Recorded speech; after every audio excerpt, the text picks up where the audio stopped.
the Southern Ohio Farm Show. This is Gigi Neal of OSU Extension in Claremont County, Agricultural and Natural Resources Educator. I'm James Morris, the Agricultural and Natural Resources and Community Development Educator for the Ohio State University Extension in Brown County. Hello, my name is Richard Purdon. I'm with the Ohio State University Extension. I am the Ag and Natural Resource Educator for Adams County and the Community Development Educator for Adams County, Ohio. And I'm Brooke Beam, the Ohio State University Extension Educator for Agriculture, Natural Resources, and Community Development in Highland County. And we will be your hosts for the Southern Ohio Farm Show. This morning, we're joined by Dr. Mary Kay Pohlschneider, who is a professor of food science at the College of Food, Ag, and Environmental Sciences at the Ohio State University. And when I was a student in undergrad, she taught a class about chocolate. And since we're going to be approaching Valentine's Day, it's a great opportunity to have more of a discussion about this agricultural product and some food science techniques. So what can you tell us about chocolate so we're more prepared for Valentine's Day and just enjoying chocolate in general? Absolutely. Well, let me start with just a fun, kind of more of a methodical way to taste chocolate. So, a lot of people as a consumer, you get a piece of chocolate and, oh, it's so good. Or you get kind of some of that maybe mediocre chocolate, because there's no bad chocolate, right? But you get some of that mediocre chocolate and I'm not sure I would buy that again kind of thing.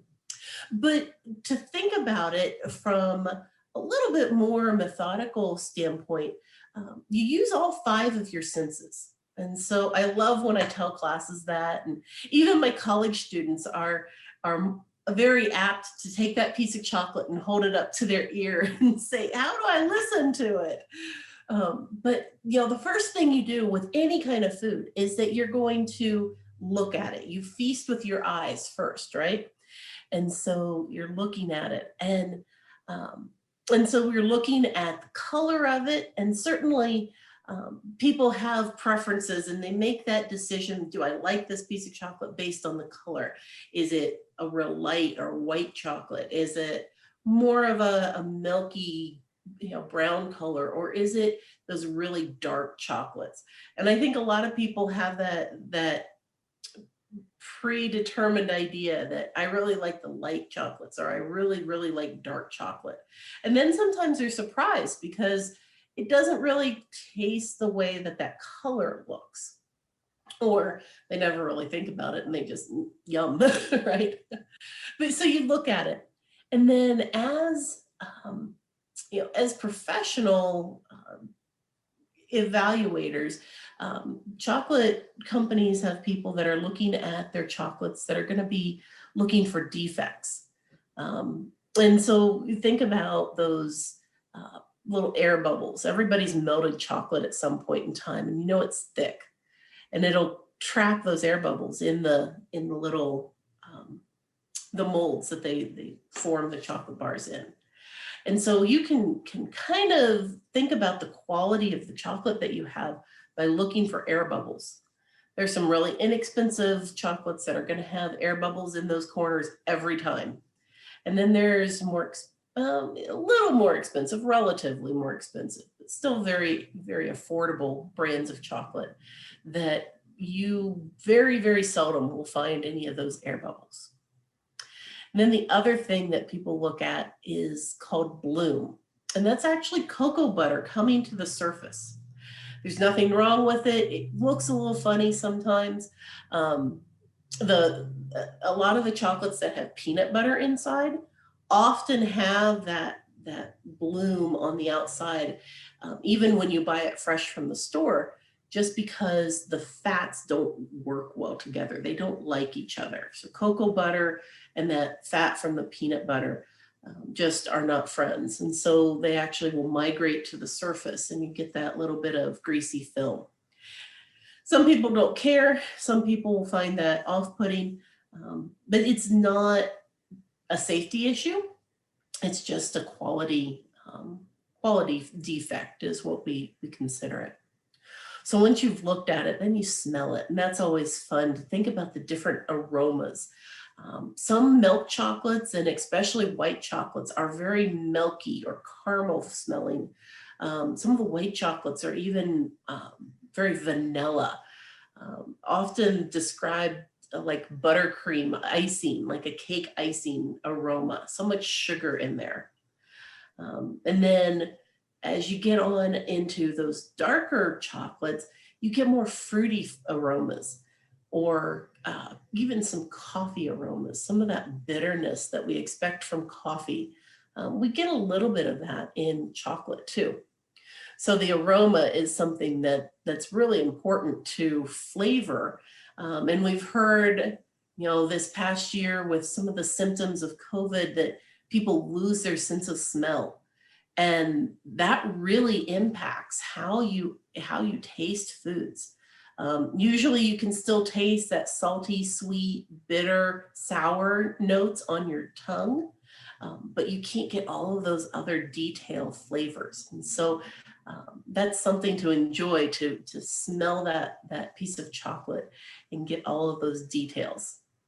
And then, of course, listening to it, it's not talking to you like Snap, Crackle, and Pop do. But when you bite into it, you think, darker chocolates are going to have that real hard snap that you expect. But then milk chocolates oftentimes are very, very soft. And so nothing wrong with either end of that spectrum. It's what you like, but paying attention to that. And it's fun to compare those different kinds, and you get those differences in some of those details. So you're listening to it. And then, of course, now it's in your mouth. So you get to taste it and you get to feel it. Some chocolate, especially the very inexpensive chocolate, is generally kind of gritty. But then you have more expensive brands, or the little higher quality chocolates, that are much more smooth, and they just melt away and fill your mouth, and then you enjoy that creaminess too. So that's kind of some of the kind of a starting point for thinking about chocolate a little bit differently and a little bit more scientifically. Go That's ahead. great. That's a great way to kind of summarize. How do you start to taste chocolate if you want to get the differences and the different flavors? And one of the things that really sticks out in my memory from your class is that every time there was a different class, we would have different samples to taste. And that was a kind of an eye-opening experience for me, because I was a diehard just milk chocolate gal before, but then you opened my horizons to a lot of other chocolate flavors. And can you tell us about any trends or things that are popular, or things that you're seeing that get put in chocolate? Because I remember you talking about oranges, and I've seen more recently bacon. Are there other things that are on the trends? I think what I have seen most recently is kind of trying to put anything in it. Bacon. There's a brand that's putting potato chips and Pop Rocks, and sometimes companies will stay more towards the fruity flavors. I know there's one that is putting like the dried banana chips into the chocolate. So not only do you get banana flavor, but then you also get that crunch factor, and so that extra texture interest. We are seeing a lot of different fruity flavors. I think that's been pretty popular for a lot of years now. There's some that have like a grape, or a blackberry, or raspberries, and you mentioned oranges, and bananas. That's not a real common one, but I have seen that a couple times. Just adding all those different kinds of things. S'mores are really popular right now, so getting those kind of flavors in there. There's some brands that are playing on kind of that health factor, that superfood idea. And so not only do you have the good benefits of chocolate and the flavonoids and those compounds in there that have some extra antioxidant properties and some health benefits, then they're adding in some of those fruits that have those kind of things as well. So certainly the berries, goji berries is one as well that plays into that idea that now it's a health food, right? We can eat our chocolate bar and have a health food. That sounds pretty good. Yeah. Well, before we can wrap up and our discussion about chocolates, can you tell us a little bit about the process of how cocoa gets from where it is grown to how it gets into the final product that we're all enjoying? Yeah, sure. So chocolate is grown, or cocoa, the cacao pods are grown on trees in tropical regions around the world.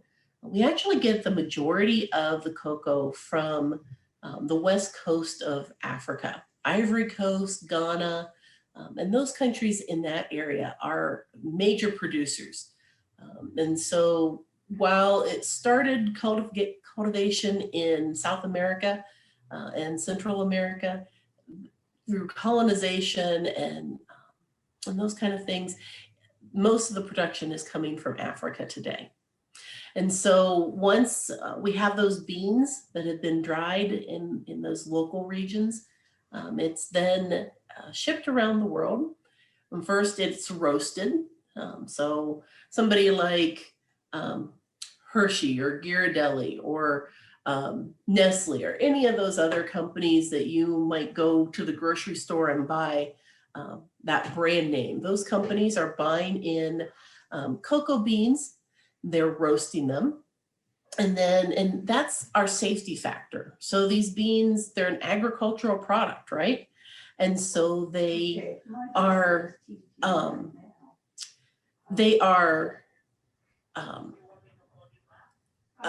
roasted, and so they have that contamination at that could be there. And so by roasting it, it allows it to be a safe product, and it also reduces the moisture in it a little bit more, and it also starts building those flavors.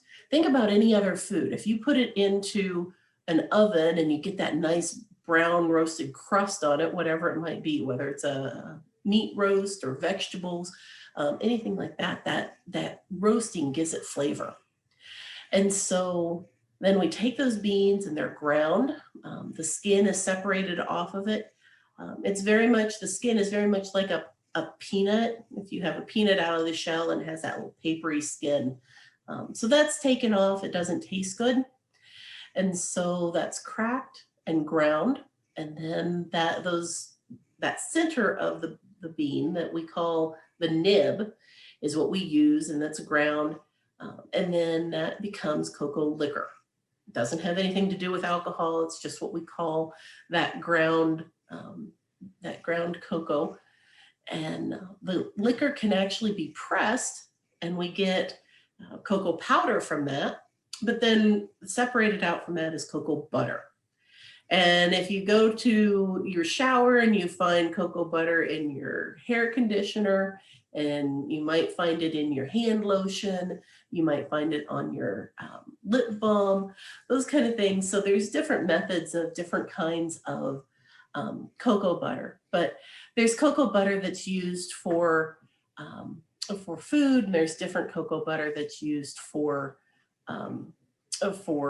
those different cosmetic things as well. But the cocoa butter is then added back into other cocoa liquor.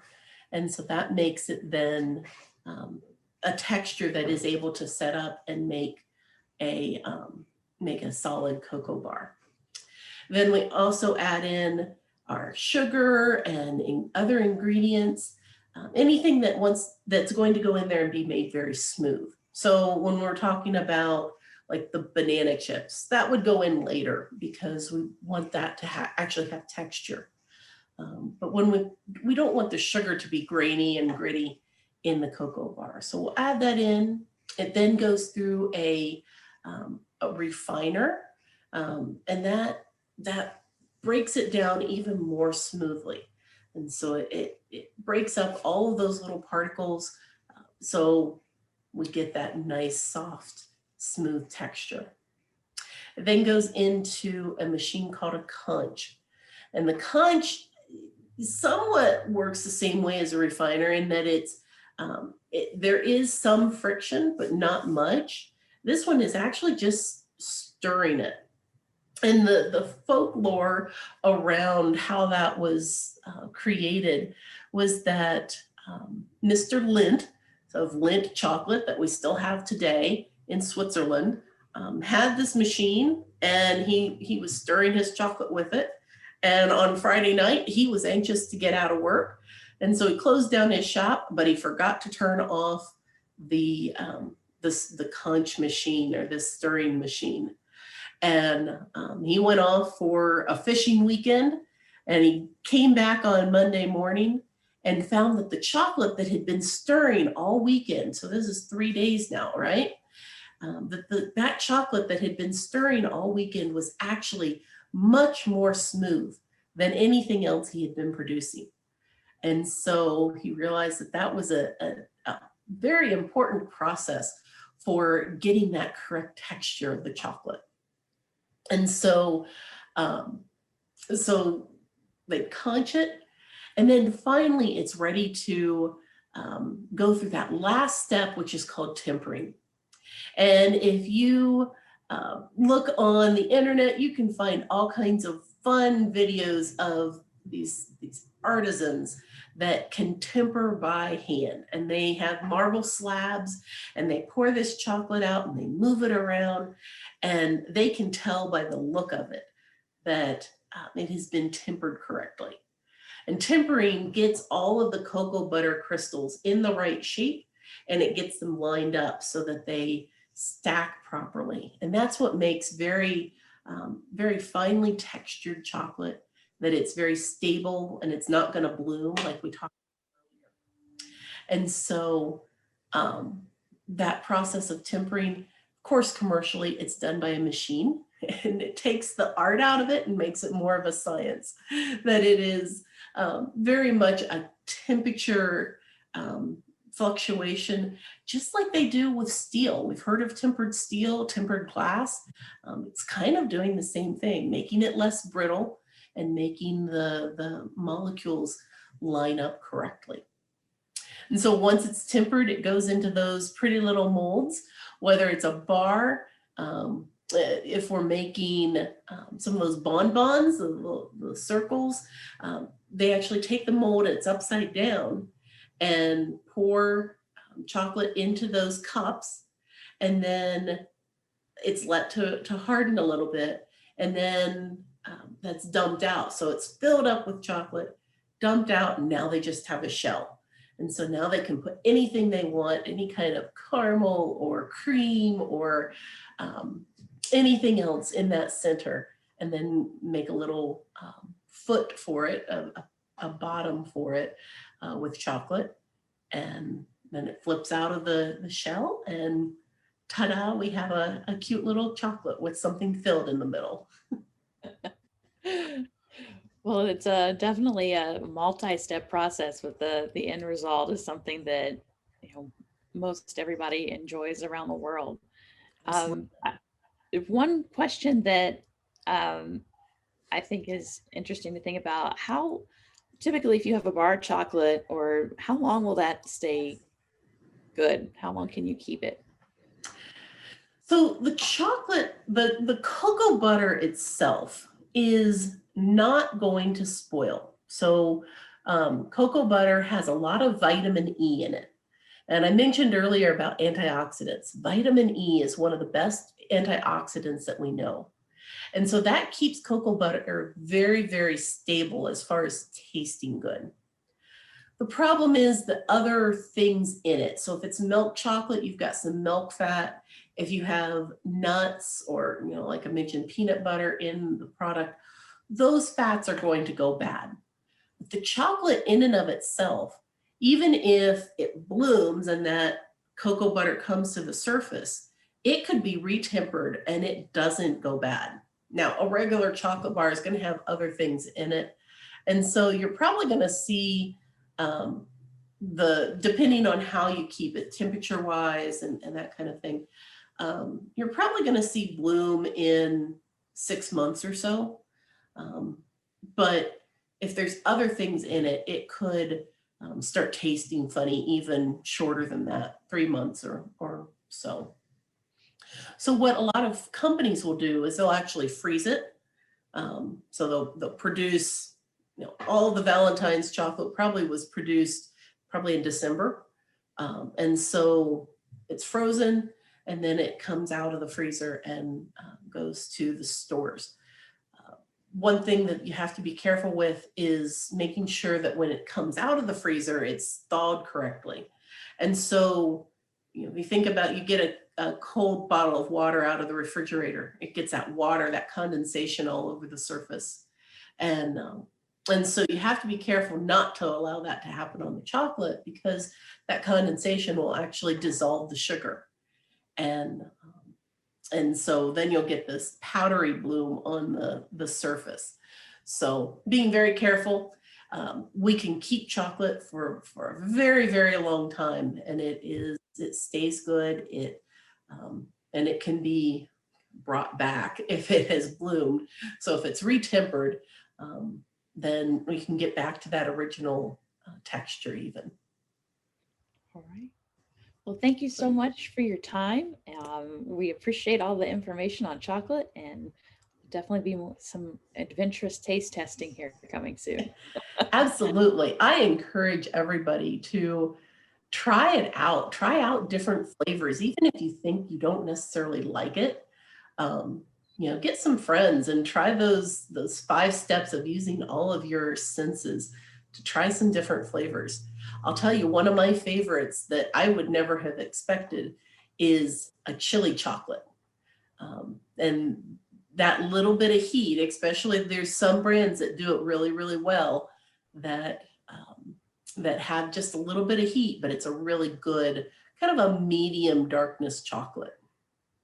So, absolutely. Be adventurous. I'll add that one to my list.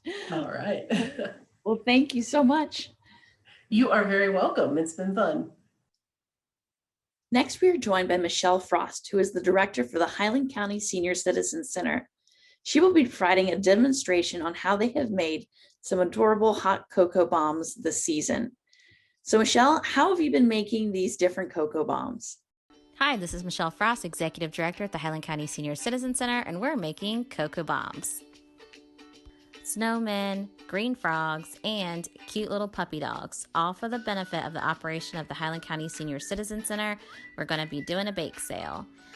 I couldn't find milk chocolate or dark chocolate anywhere, so white chocolate is what inspired me to create snowmen and frogs that we could dye green. I really suggest to use melting wafers because they are very smooth opposed to using chocolate chips.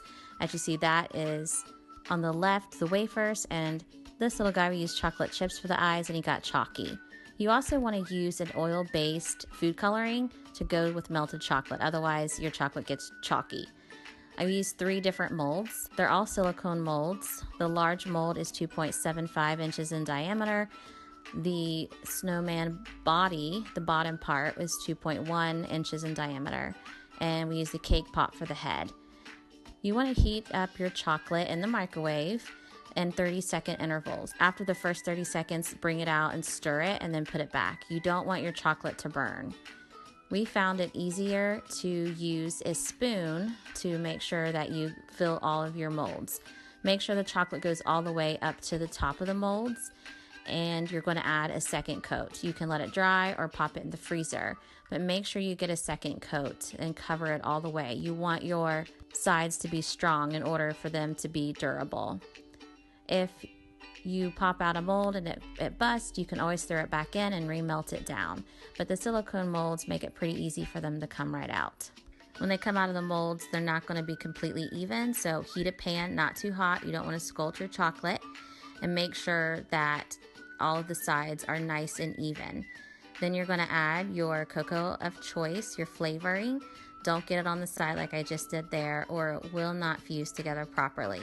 If you scrape it off, just make sure that your edges are still nice and even. Heat up the other side. You want to sandwich them together and make sure that they line up perfectly. The additional chocolate that kind of squishes out, you could use that to help fuse it together. Now we're going to go ahead and do the same thing with the head of the snowman, and I went ahead and add flavoring in the top part as well. As you see how the little additional chocolate, it's just perfect that you can blend that in.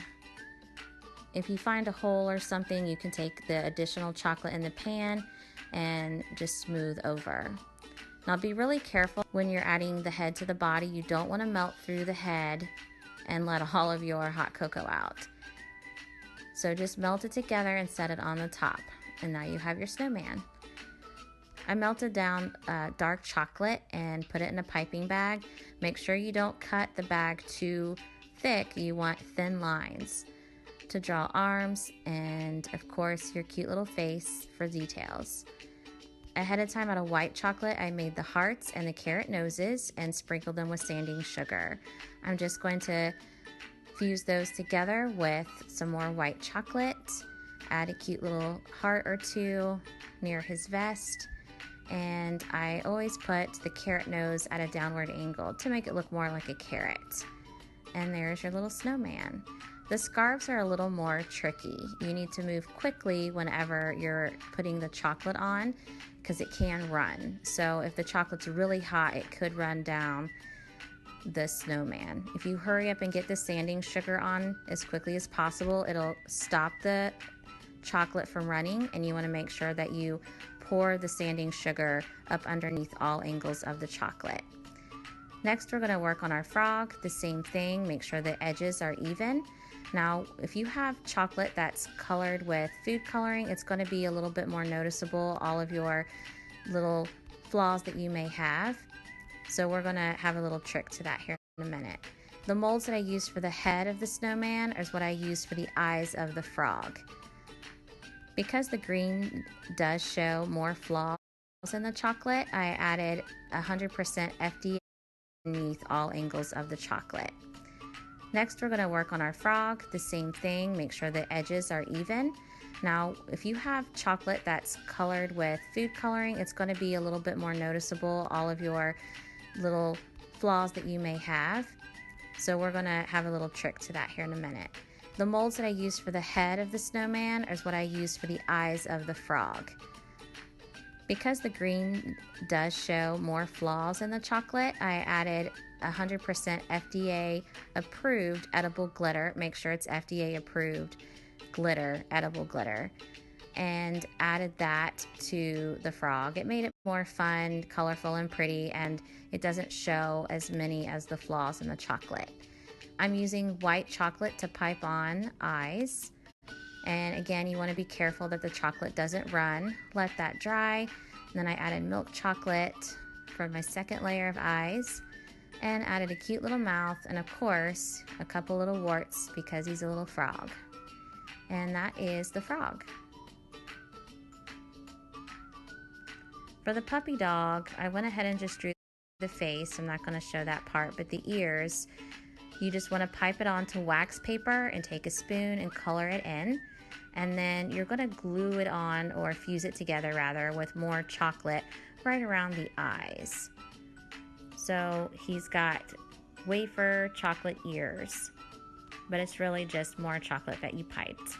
Again, using FDA approved edible glitter, and we just made him some rosy cheeks. If you're selling a product for a fundraiser, you have to list all of your ingredients. And of course, your labels and packaging need to have all the details on them. So we made sure that we listed every single ingredient, the sanding sugar, the FDA glitter, the white chocolate. All of the details are included in our labels. And now we have our little army of snowmen and frogs and puppies ready to go. And we're going to have a bake sale and hope that people really enjoy our product.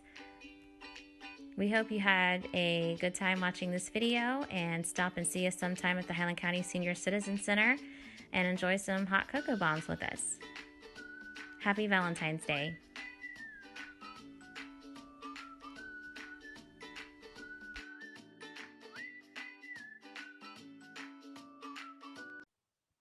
Thanks, Mechelle. Those are absolutely adorable hot cocoa bombs, and I am definitely looking forward to enjoying mine this weekend.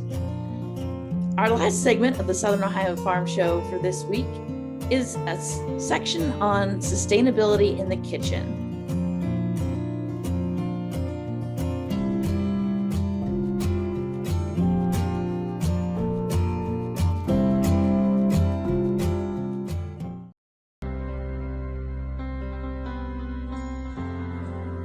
The kitchen is a great place to begin to embrace sustainable practices. One way to keep a sustainable kitchen is to minimize or eliminate the use of single-use plastics.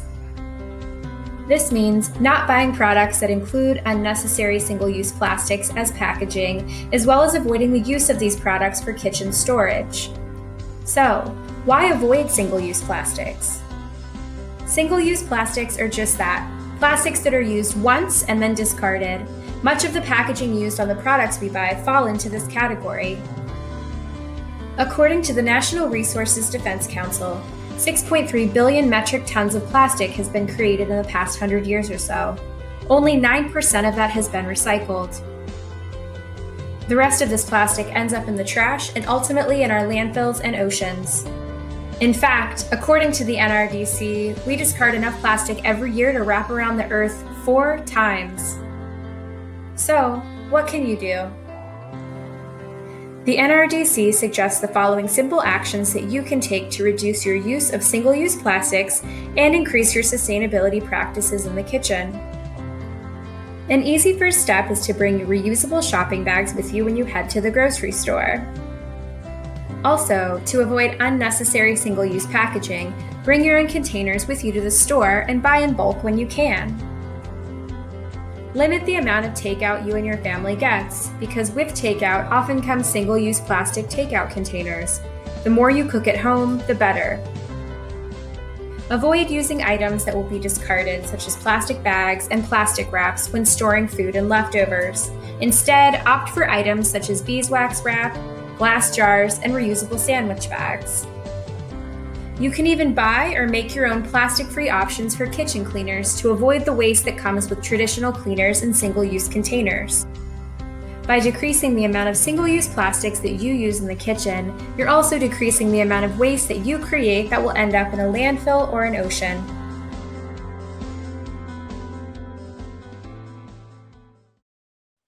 Thanks for tuning in for this week's episode of the Southern Ohio Farm Show.